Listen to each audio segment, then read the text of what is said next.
اعوذ باللہ من الشیطان الرجیم بسم اللہ الرحمن الرحیم ویل لکل ہمزۃ لمزہ الذی جمع مالا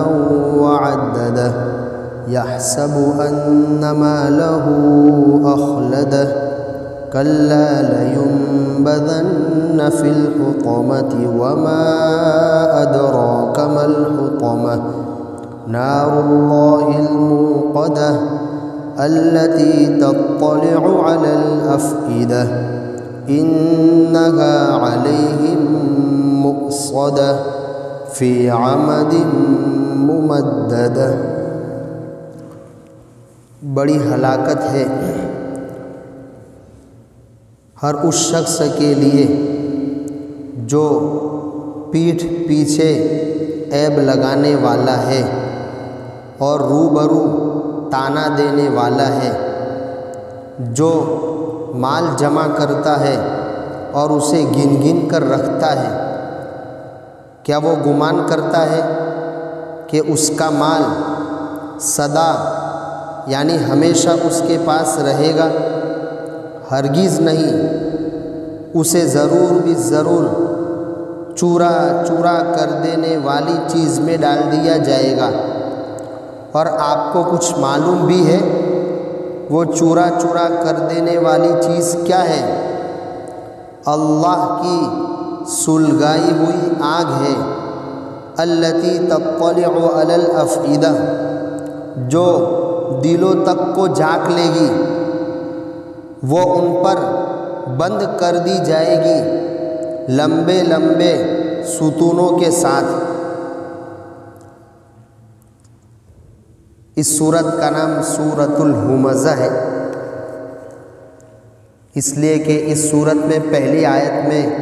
ویل لکل ہمزۃ لمزہ میں ہمزہ کا لفظ آیا ہے، اسی لفظ کی وجہ سے پوری سورت کا نام سورۃ الہمزہ ہے۔ تمام مفسرین کے اتفاق سے یہ سورت مکہ میں نازل ہوئی اور یہاں مکیہ لکھا ہوا ہے۔ اس میں مولانا ادریس کاندلوی رحمۃ اللہ علیہ کے قول کے مطابق اللہ تبارک و تعالیٰ نے 3 ایسی گندی اور انسانیت سے دور انسان کی زندگی کو تباہ کرنے والی، انسان کو انسان کی فہرست اور لسٹ سے نکالنے والی، پورے معاشرے کو تباہ و برباد کر دینے والی 3 بری خصلتیں ذکر فرمائی ہیں، بری عادتیں ذکر فرمائی ہیں۔ کچھ مفسرین نے اس آیت کریمہ کا اور اس سورت کا شان نزول بھی ذکر کیا اور مکہ کے 3 سرداروں کا تذکرہ کیا، اخنس بن شریق، امیہ ابن خلف اور ولید بن مغیرہ۔ یہ بڑے سردار تھے، بڑا مال ان کے پاس تھا۔ جب اللہ کے رسول صلی اللہ علیہ وسلم نے اپنی دعوت کا کام شروع کیا اور دھیرے دھیرے آپ علیہ السلام کا کام آگے بڑھتا رہا تو ان سرداروں سے دیکھا نہ گیا، تو انہوں نے ایک پلان بنایا کہ اچھا اس طریقے سے اگر لوگ رسول کے ماننے والے ہو جائیں گے تو ہماری چودراہٹ چلی جائے گی، ہماری سرداری چلی جائے گی۔ تو پھر انہوں نے اللہ کے رسول صلی اللہ علیہ وسلم کے سامنے بھی اور آپ کے پیٹھ پیچھے بھی برائی شروع کی، آپ کی عیب جوئی کی، بلا وجہ بغیر دلیل کے اللہ کے رسول صلی اللہ علیہ وسلم کے پر عیب لگایا، آپ کو لعن طعن کیا، آپ کو برا بلا کہا، اور یہ کبھی آپ کے سامنے بھی کہہ دیتے تھے۔ اور جس مجلس میں بھی یہ 3 بیٹھتے تھے، اخنس بن شریق، ولید بن مغیرہ، امیہ ابن خلف، ہر مجلس میں ان کا یہی کام تھا، اللہ کے رسول صلی اللہ علیہ وسلم کی برائی کرنا، آپ پر عیب لگانا، آپ کی طعن و تشنیع کرنا اور آپ کی گستاخی کرنا، یہی ان کا کام تھا۔ تو کچھ اور موقع پر بھی اللہ کے رسول صلی اللہ علیہ وسلم کو تسلی دیتے ہوئے اللہ تعالیٰ نے اسی منظر کو کھینچا ہے قد نعلم انک یضیق صدرک بما یقولون، ہمیں معلوم ہے کہ ان کفار اور مشرکین کے باتوں کی وجہ سے آپ کا سینہ تنگ ہوتا ہے، آپ کے دل کو دکھ ہوتا ہے، آپ کو تکلیف ہوتی ہے، ہمیں پتہ ہے، لیکن ابھی ہر ایک کا اپنا وقت ہے، آپ اپنے آپ کو تسلی دینے کے لیے یہ کام کرو۔ فسبح بحمد ربک، اپنے رب کی تسبیح پڑھتے رہو، آپ کو جو کام ملا ہے اللہ اللہ کرنا وہ کرتے رہو۔ فسبح بحمد ربک وکن من الساجدین، اور سجدہ کرنے والوں میں سے ہو جاؤ، یعنی نماز پڑھتے رہو حتیٰ یأتیک الیقین، یہاں تک کہ موت آ جاوے۔ تو یہاں تو اللہ کے رسول صلی اللہ علیہ وسلم کو اس انداز سے، یعنی کچھ کام دے کر، اللہ کی تسبیح کا کام، نماز کا کام دے کر آپ کو تسلی دی گئی تھی، اور اس مکمل صورت کے ذریعے ایسے گستاخ اور طعن و تشنیع کرنے والوں کا پورا اللہ تبارک و تعالیٰ نے ان کی حقیقت کو کھولا، اور آخرت کا جو عذاب ہے اس عذاب کو بیان کیا۔ حضرت خانپوری دامت برکاتہم فرماتے ہیں، اگرچہ یہ سورہ شریفہ ان تین حضرات کے بارے میں نازل ہوئی، لیکن قرآن مجید کا اور جتنے بھی مدارس میں وہ فن پڑھائے جاتے ہیں، جو کتابیں پڑھائی جاتی ہیں، اس میں ایک اصول رہتا ہے، اور ایک قرآن مجید سمجھنے کا اصول ہے کہ کوئی بھی واقعہ، کسی خاص کوئی صورت یا کوئی آیت کسی خاص شخص کے بارے میں نازل ہوئی ہو تو وہ صرف اسی پر چسپاں نہیں ہوتی ہے، یہ تو قرآن قیامت تک رہنے والا قرآن ہے، قیامت تک انسانوں کی رہبری کرنے والا قرآن ہے، لہذا جو بھی یہ کام کرے گا، جس شخص کے اندر بھی یہ برائیاں پائی جائے گی، یہ بری خصلتیں پائی جائے گی، وہ بھی ان برائی کا مستحق ہوگا، اور یہاں جو سزا بیان کی جا رہی ہے اس سزا کا مستحق وہ بھی ہوگا۔ یہ قرآن مجید کا اپنا اصول ہے، قرآن مجید سمجھنے کا۔ تو اللہ کے رسول صلی اللہ علیہ وسلم کو یہ صورت نازل کر کے آپ کو تسلی دی گئی، اور اس شخص کے بارے میں یہ کہا گیا وَيْلٌ لِكُلِّ هُمَزَةٍ لُمَزَةٍ، بڑی ہلاکت ہے۔ ویل کے بارے میں رئیس المفسرین ابن عباس رحمۃ اللہ علیہ کا کہ ابن عباس رضی اللہ تعالیٰ عنہ کا تو کہنا ہی ہے کہ باقاعدہ یہ ایک جہنم کی وادی ہے۔ تو ایسے شخص کے لیے جن کے اندر یہ تین برائیاں اور یہ تین بری بری خصلتیں اور عادتیں موجود ہیں، اس کے لیے ویل یعنی جہنم کی وہ وادی ہے۔ ہر اس شخص کے لیے جو ہمزہ یعنی پیٹھ پیچھے لوگوں کی برائی کرتا ہے، لومزہ اور روبرو بھی اس کو طعنہ دیتا ہے اور اس کو برا بھلا کہتا ہے۔ ہمزہ اور لومزہ یہ دو عربی لفظ ہے، مفسرین نے اس کے بہت سارے معنی بیان کیے، اور ہر اعتبار سے یعنی جامعیت اس کے اندر موجود ہے۔ بعض نے یہ کہا، بعض مفسرین نے ہمزہ سے وہ مراد ہے جو پیٹھ پیچھے کسی کی برائی کرنے والا ہو، جس کو عیب غیبت کہتے ہیں۔ غیبت کہا جاتا ہے مسلمان بھائی کا تذکرہ اس انداز سے کرنا کہ اگر وہ سنے تو اس کو برا لگے، اگر وہ سنے تو اس کو برا لگے۔ اللہ کے رسول صلی اللہ علیہ وسلم نے ارشاد فرمایا کہ یہ ایمان والوں جن کا ایمان ابھی زبان پر ہے اور دلوں میں نہیں اترا، وہ اپنے مسلمان بھائی کی عیب جوئی نہ کرے۔ اگر وہ اپنے مسلمان بھائی پر عیب لگائے گا، اس کی عیب جوئی کرے گا، اس کی برائی بیان کرے گا، تو اللہ تعالیٰ اس کے ساتھ بھی ایسا ہی معاملہ کریں گے۔ اور جس شخص کے ساتھ اللہ ایسا معاملہ کرے، سمجھ جاؤ کہ اللہ تبارک و تعالیٰ اس کو دنیا میں ذلیل کر دیں گے۔ تو ہمزہ عیب جوئی کرنے والا، یعنی پیچھے اپنے مسلمان بھائی کی برائی کرنے والا، اگر وہ بات میں سن لے تو اس کو برا لگے۔ اور لومزہ اس کے سامنے اس کو طعنہ دینے والا، اس کا قد چھوٹا ہے تو کہنے والا کہ تو چھوٹا قد والا ہے، تو پستہ قد ہے، تو یہ ہے۔ اگر وہ بدصورت ہے تو بدصورتی کا اس کو طعنہ دیا جا رہا ہے، اگر وہ لولا لنگڑا ہے تو لولے لنگڑے کا اس کو طعنہ دیا جا رہا ہے۔ بعض مفسرین نے یہ معنی بیان کی ہمزہ اور لومزہ کا۔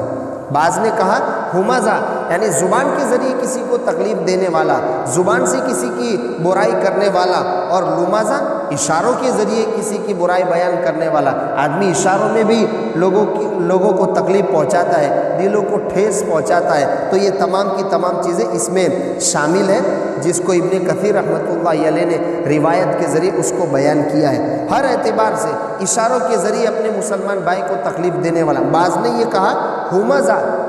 یعنی زبان کے ذریعے لوگوں کو تکلیف دینے والا، اور لمزہ یعنی اپنے اعمال کے ذریعے، اعمال ایسے کر رہا ہے جس سے مسلمان بھائیوں کو تکلیف ہو رہی ہے۔ اپنا پڑوس ہے تو پڑوس کے ساتھ ایسا عمل کر رہا ہے کہ دوسرا پڑوس اس سے پریشان ہے۔ کوئی دکاندار ہے تو وہ اپنے بازو والی دکان کے ساتھ ایسا معاملہ کر رہا ہے کہ اس کو ٹھیس پہنچ رہی ہے، تکلیف پہنچ رہی ہے۔ یہ تمام کی تمام چیزیں اس میں داخل ہیں۔ اسی لیے مولانا ادریس کاندھلوی رحمۃ اللہ علیہ فرماتے ہیں گویا یہ عیب جوئی کرنا اور آپس میں ایک کی بات دوسروں کو نقل کرنا، آپس میں دو دوست ہے ان دوستوں کو لڑانے کے لیے یہ سب اس طریقے کی باتیں کرنا، اس کے نتیجے میں پورا معاشرہ تباہ ہو جاتا ہے۔ آپس میں معاشرے میں رہنے والے جتنے بھی افراد ہوتے ہیں ان افراد کی آپس میں پہلے جو محبت تھی وہ محبت نفرت میں بدل جاتی ہے۔ پہلے الفت تھی وہ الفت آپس میں یعنی نفرت میں بڑھ جاتی، نفرت میں تبدیل ہو جاتی ہے، دل میلے ہو جاتے ہیں، تو اس کے ذریعے پورا معاشرہ گندا ہو جاتا ہے۔ اور یہ ایسی بری خصلتیں، ایسی بری عادتیں ہیں کہ اس کے نتیجے میں انسان اپنی انسانیت کھو بیٹھتا ہے۔ اور مفسرین نے یہاں تک لکھا ہے کہ یہ آیت کریمہ کافرین کے بارے میں نازل ہوئی، جیسا کہ ابھی شان نزول سے گزرا، گویا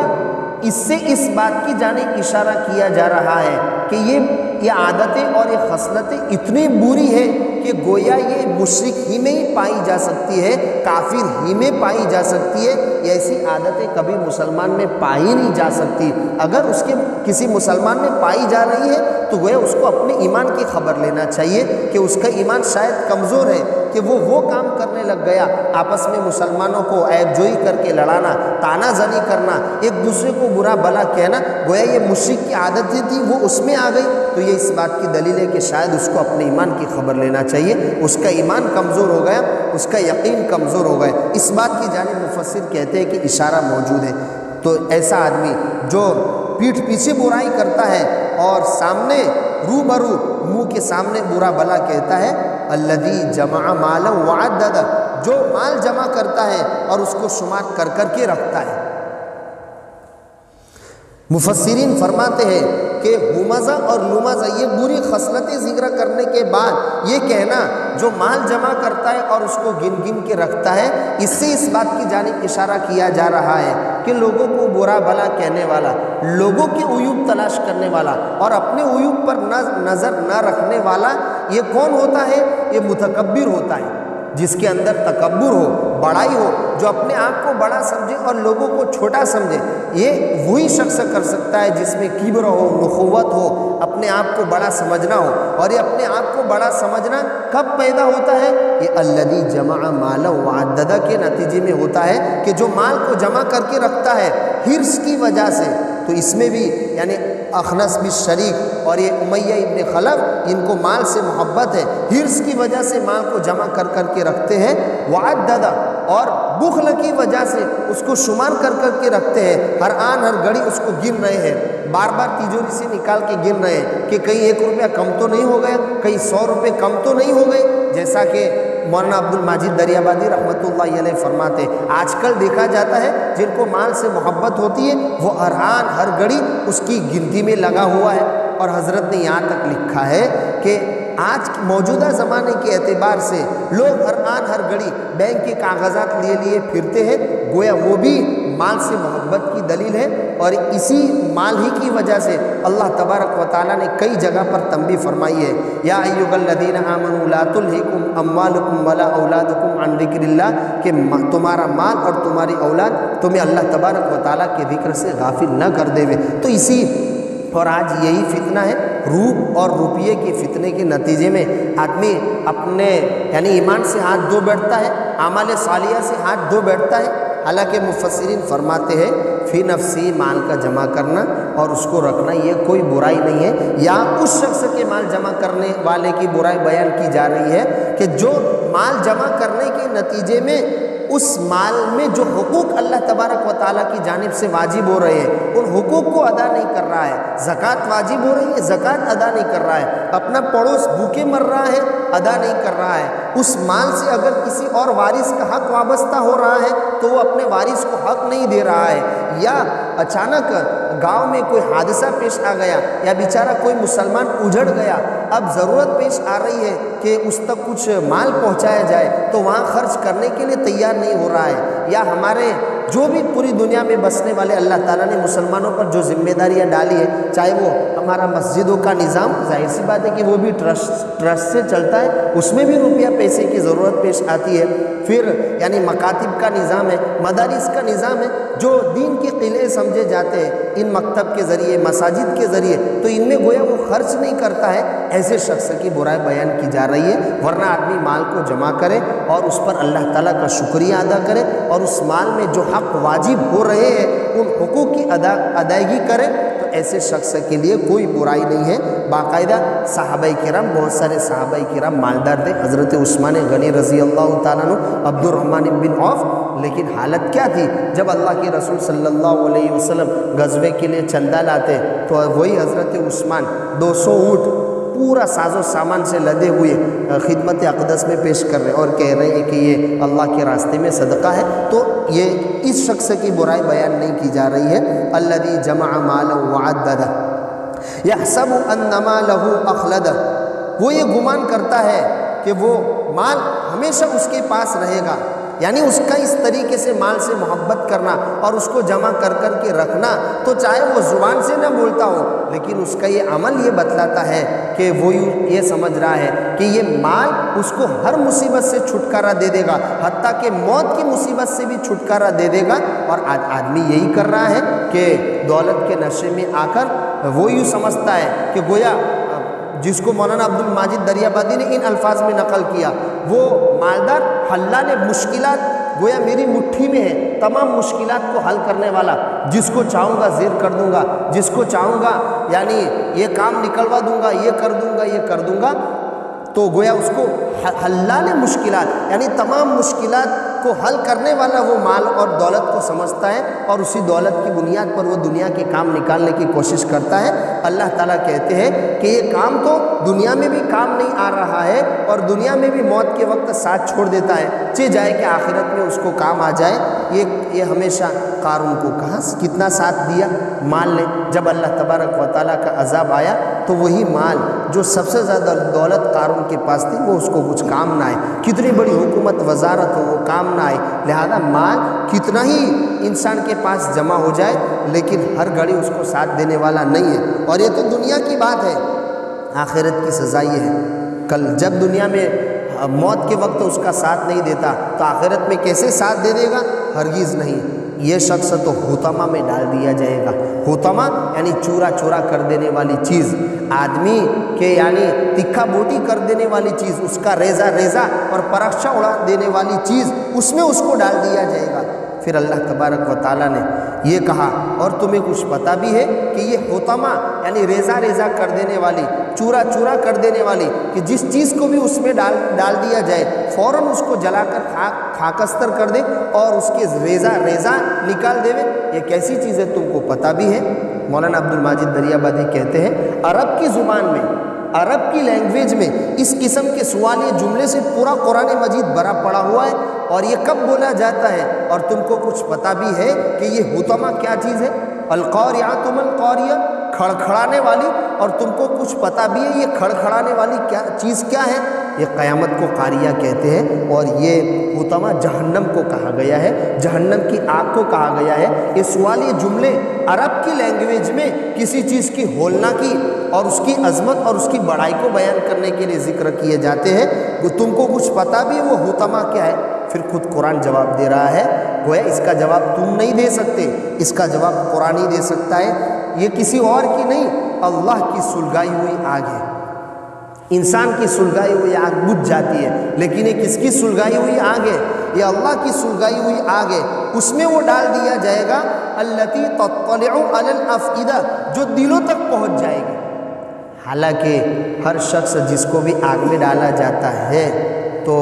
ساتھ میں جب کھال جلتی ہے، کھال جلنے کے بعد گوشت جلتا ہے، گوشت جلنے کے بعد ہڈی جلتی ہے، پھر دل بھی تو جلتا ہے، لیکن جہنم کی آگ کے بارے میں یہ کہا جا رہا ہے کہ وہ دلوں تک پہنچ جائے گی۔ ایک تو اس میں تشبیہ دی جا رہی ہے، اس بات کو بتلایا جا رہا ہے گویا وہ اتنی تیز ہوگی کہ ابھی اس شخص کو جس میں یہ برائیاں ہوگی آگ میں ڈالا جائے گا اور فوراً دل تک پہنچ جائے گی، اور دل جلے تو تکلیف آدمی محسوس کر سکتا ہے کہ کیسی تکلیف ہوگی۔ جبکہ دنیا کی آگ کا حال یہ ہے کہ پہلے کھال جلتی ہے، کھال جلنے کے بعد پھر گوشت جلتا ہے، گوشت جلنے کے بعد پھر ہڈیاں جلتی ہے، اس کے بعد آگ دل تک اثر کرتی ہے، لیکن جہنم کی آگ نہیں ہوگی۔ یا اس بات کی جانب اشارہ کرنا چاہتے ہیں کہ دنیا کی آگ میں جب انسان کو ڈالا جاتا ہے تو ابھی وہ آگ دل تک پہنچی نہیں ہے کہ اس سے پہلے آدمی کی موت واقع ہو جاتی ہے، گویا دل جلنے کی تکلیف اس نے محسوس نہیں کی،